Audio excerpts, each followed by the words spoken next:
ଅପରାଜିତା ଷଡ଼ଙ୍ଗୀଙ୍କ ଦ୍ୱାରା ପରିଚାଳିତ ୟୁଥ୍ ଫର୍ ଆକ୍ସନ୍ ତରଫରୁ ମୋରଡ଼ା ବ୍ଲକର ଭାଲିଆଡିହା ଗ୍ରାମ ପଞ୍ଚାୟତର ନିଚୁଆପଦା ହାଇସ୍କୁଲ ପ୍ରାଙ୍ଗଣରେ ବୃକ୍ଷରୋପଣ କରାଗଲା। ଏହି କାର୍ଯ୍ୟକ୍ରମରେ ଦେବାଶିଷ ଭାଇ, ଗିରିଜା ଭାଇ ଓ ପ୍ରକାଶ ଭାଇଙ୍କ ଆଗ୍ରହ କ୍ରମେ ଜୟମାଧବ ପାଣିଗ୍ରାହୀ, ସନାତନ ସେଠୀ, ଆଶିଷ ଦେ, ଦେଶୁଆ ବିନ୍ଧାଣୀଙ୍କ ଉପସ୍ଥିତି ଓ ସଠିକ୍ ତତ୍ତ୍ୱାବଧାନରେ ନିଚୁଆପଦା ଗ୍ରାମର ରାଜେନ୍ଦ୍ର, ବଳରାମ, ରବୀନ୍ଦ୍ର, ରାଜେଶ, ଗୋପାଳ, ଅଜିତ, ସମୀର, ଅଜୁ ଏବଂ ଅନ୍ୟ ସହଯୋଗୀ ଯୁବକ ବନ୍ଧୁମାନଙ୍କ ଦ୍ୱାରା ବୃକ୍ଷରୋପଣ କାର୍ଯ୍ୟକ୍ରମକୁ ସୁଚାରୁ ରୂପେ ସମ୍ପାଦନ କରାଗଲା ଏବଂ ବହୁ ଯୁବକ ୟୁଥ୍ ଫର୍ ଆକ୍ସନ୍ ଟିମ୍ରେ ଯୋଗ ମଧ୍ୟ ଦେଲେ। ନମସ୍କାର, ମୁଁ Sanatan Sethi, youth for action coordinator.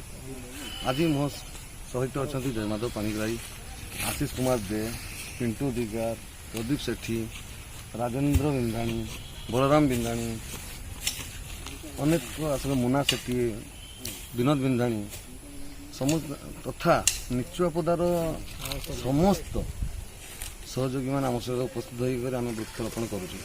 ଆଜି ମୁଁ ଧନ୍ୟବାଦ ଦେଉଛି ଅପରାଜିତା ମ୍ୟାମ୍କୁ। ତାଙ୍କର ଇନଷ୍ଟ୍ରକ୍ସନ୍ ଅଛି ଦେବାଶିଷ ନାୟକ, ଆମର ଯେ ଦେବାଶିଷ ଭାଇ, ଗିରିଜା ଭାଇ, ପ୍ରକାଶ ସାହୁ, ତାଙ୍କର ଇନଷ୍ଟ୍ରକ୍ସନ୍ ଅଛି ବୃକ୍ଷରୋପଣ କରନ୍ତୁ।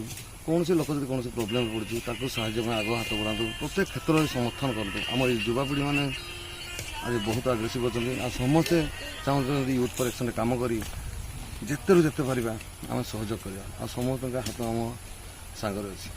ବିଶେଷ ମୁଁ କିଛି କହିବିନି।